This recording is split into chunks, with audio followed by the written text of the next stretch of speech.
there is not corruption. What's Joe Cobb got against Widnes then? What's his issue with Widnes? I don't know. There isn't one, Mark. Is there a long-standing?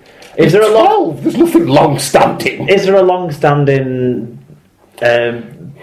history of him being for Wakefield in favour of the other side, or against Wakefield? Sorry, whatever, against Widnes in favour of the other side, or for Wakefield? He started refereeing Super League this season. Well, he had a few games last year, I think. Towards the back end or in the middle eights, he did. But anyway, either way, I'm just asking that question because if there is something to show, like I genuinely started to think that Bentham. There was something about Bentham and Wigan that didn't go right because I think it was 3 seasons ago, maybe 4 now. Wigan lost 8 games, including a pre-season game and a Challenge Cup game. With Bentham in charge, and 7 of those 8 games, Bentham was the referee. But I put it more down to the style he was refereeing. We didn't get to grips with. Probably because I couldn't understand any reason why he would have anything personal against Wigan. It was before he broke his leg at Wigan, so you know. Yeah. But so before even that, yeah. So I'm hoping, you know. Well, Joe Cobb is a lot of things, and he is a shit ref, but he's not corrupt.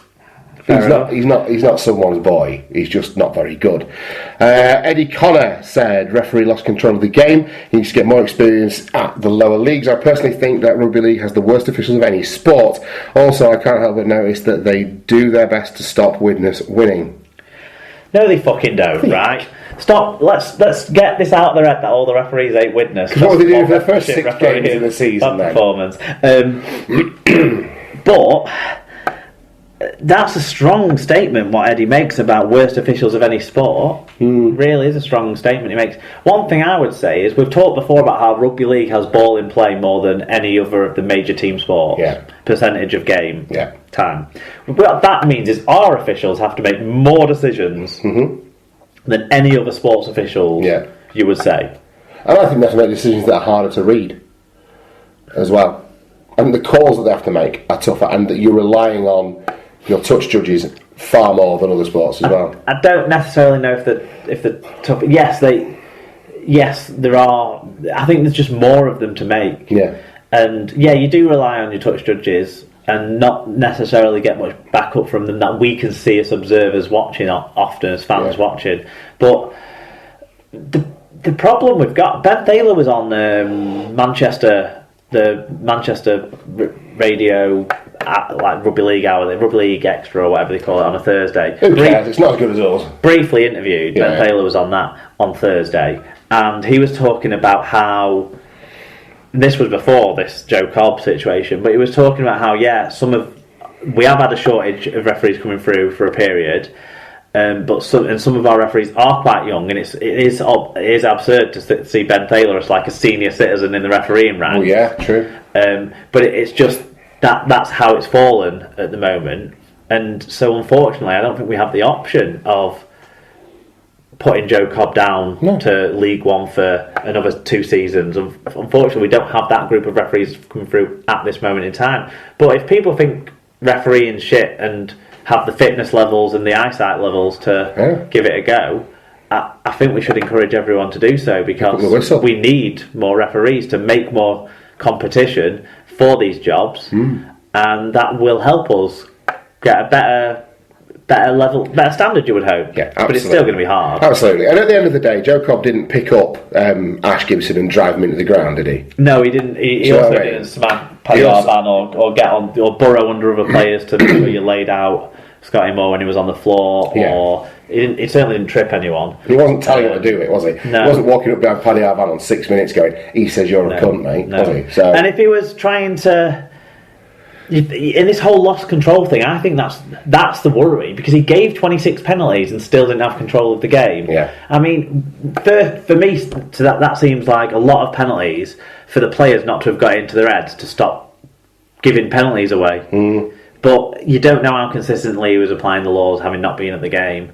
But you've got to put something on the players as well in the 26 penalty game. I sometimes think that it's a respect thing with Joe Cobb, and I sometimes think that the players look at him, quite wrongly, I should say, and see a slight, young-looking man and think we can take the piss here, or think we can get away with more than we would ordinarily get away with. Yeah. Do you see what I mean? Because it's happened a lot of times with Joe Cobb, and it happened that game that we went to a season ago, when first game of the season, Liam Bradford, and he lost control of the game there, and he was giving penalties away, and he was sin-binning people, but it didn't change anything. So I wonder if whether or not the players actually need to just fucking. But the problem is, you get more respect. You get the coaches coming out and backing up the players' comments that the referee was a joke. Yeah, and maybe he was. We didn't see the game. We've got a few more comments to go through, I think. Yes, we have. Well, let's keep going. Okay, Emily Jerem, she just says Joe Cobb. BJKD got in touch. She says, fair play to Scott Moore. Arvan had that retribution coming, and Moore dished it out. #old school. 70 Franny sent a couple to us. Before Chris Chester came to the club as our new coach, they did seem on the surface a lack of desire and attitude. The last 7 games, the players are enjoying playing under Chesney and picked up great wins against the bigger guns. Keep it up, Wakefield, for the rest of the season and a top 8 finish. He also said, I thought Cobb dealt with it better than some refs I've seen. At least he had the balls to send off /sin-bin rather than wimp out and put it on report, which is a very good point. Yeah, but I suppose, in the heat of losing the game, which they lost for 2 reasons. One, goal kicking wasn't as good, and 2, they gave away too many penalties. And when you've given away, and they lost the players for a bit. When that's the reason you've lost the game, is mainly the penalties. You're gonna get on the ref, aren't you? So without seeing all of the situations, I mean, we talked about Joe Cobb having a bit of a poor game in the Wigan against Castleford game a few weeks ago. Was it Wigan Cast? Yeah. Might have even been the Wigan-Huddersfield game. Wigan-Huddersfield game. Yeah, we'll talk about the slow rock and all of that, yeah. But in that game, he seemed to have done the opposite. He wasn't giving penalties. This game he was, and maybe he'd had a talking to after that game, like, you need to get this nailed down sooner. These players didn't. I don't know. I don't want to see referees getting criticised for the result, but when it's a close 2-point margin, you can see why, when you've got a penalty count and a card count like you've had here. That the fans will get on the referee. And fans of each team will do that, won't they? Yeah. Right, okay, so on Friday night as well then, there's only 2 points in this one too. Hull FC 28, Catalan Dragons 26. The Dragons nearly making a exciting comeback win, Mark, but not to be, as Hull FC continue their fine form, winning by 2 points against the French side. Yeah, and you sort of got the impression from the sort of highlights that were coming through that Hull were finding it quite easy when they were close to Catalan's line in the first half. And actually, and whereas Catalan weren't finding it as easy, and they had to squeak in tries out wide when they got in attacking positions. And actually, that probably became a big factor as the tension grew in the second half. The kicking, pass conversions, became a factor. They did become a factor, didn't they? Yes. So what happened statistically to make this a win for Hull FC then, Mark? Well, Catalan had minor wins in most categories, including an extra try. This was despite making 2 more errors and conceding 5 more penalties. I know it's no ref's fault because there was no away fans there to call it. But a much better team tackle success, 6% better in fact, helped the home side to come up with the win. The biggest help was probably the penalties though, the extra 5 we talked about, and and off the back of those, goal kicking, because Mark Sneed kicked, I think, 5 out of 6, whereas Pat Richards kicked 3 out of 5. Makes a difference. Individually, Danny Houghton, 2 try assists, 62 tackles, 13 of which were marker tackles, and no tackles missed. What an absolutely astonishing human being. Brilliant performance by Houghton. Curtis, someone sent us over a stat, it must have been Scoops, but someone else had picked it up from the numbers, that Houghton hasn't missed a tackle for 3 games now, having made around about 150 in those 3 games. Curtis Norton grabbed a try in 103 metres as his impressive form this year continues. Fatuli Tawano's return to the side as well has been timely. He's got a try, 5 tackles, 109 metres in this one, and Scotty Taylor got himself off the nudie run, as he pointed out on Twitter after the game, with his first try for his beloved black and whites, and 43 tackles and 10 marker tackles means he went both ways like Houghton. Absolutely. So who's out for the Dragons then? Well, Jason Battieri grabbed a try and 141 metres. Tony Gigo back in the side and back at fullback grabbed a try assist, 127 metres, 3 successful offloads in there, 2 from him. Julien Bousquet, 122 metres, and Richie Myler, he had 2 try assists in this and also a 40-20, which will have been important but not enough for the Catalans. It sounded like it was really tense towards the end of this game, like backs to the wall stuff from well, it was two tense games going on at the same time, wasn't it? It's a shame that they weren't. Well, 3 tense games going on at the same time. The Sky game was. That's what I mean. Yeah, I was even getting on to that. But the Wakefield Witness ones outside of that were very. We've got away from last week's blowouts, haven't we? Certainly this week. Okay, Diane LBW said, "Well done, Hull, on beating the Dragons. Although actually, I thought the Dragons looked a bit iffy against Salford last week, and had Salford controlled the ball better, they would have won or could have won." Hemsey said, "Another tough game with both teams fighting to stay in the top 4. A nervous end by both teams, with FC just having that extra strength in the forwards. Watts, Taylor and Bowden are awesome. I think Catalans were really missing their key players, especially Carney and Taylor." How long is Carney out? Has Hemsey got in touch before? Not one I recognise. Thanks for getting on board, Hemsey. Yeah, big time. Yeah, this is one of those ones that annoyed me, that I stick to my predictions that I make.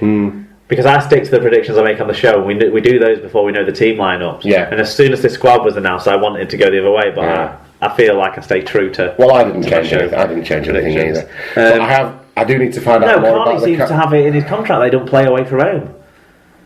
We played at St Helens. Did he? Yeah.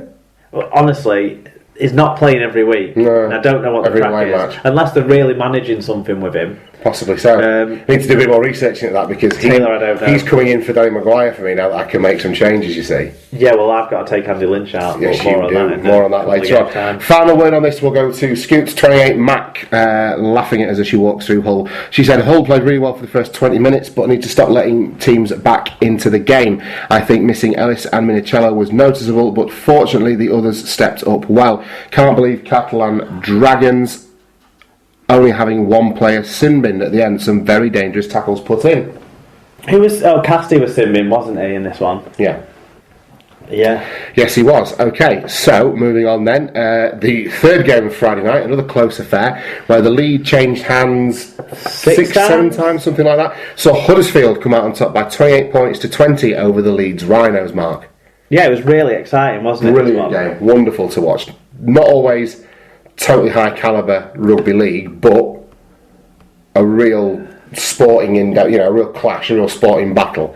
2 evenly matched sides at the foot of the table. Definitely, 2 sides who showed glimpses of that they're in a false position, but also both sides demonstrated at times why they're in that position. Yeah.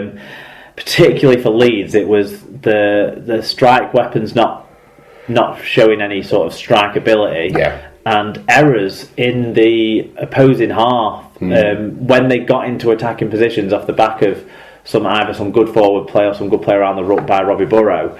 They then lost their way, and you saw Sutcliffe first have a bit of a nightmare for the first 20 minutes or so, and Callum Watkins was just an absolute non-factor. And then when you add into that a player who doesn't belong in the Leeds Rhinos squad, Luke Briscoe on the wing,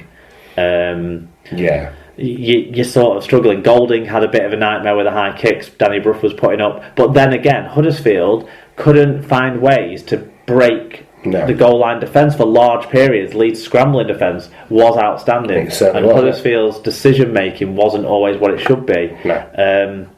Sometimes Brough maybe overplayed his hand once or twice. Yeah, a couple of looping passes that I remember. We put one big pass in for the second try, I think.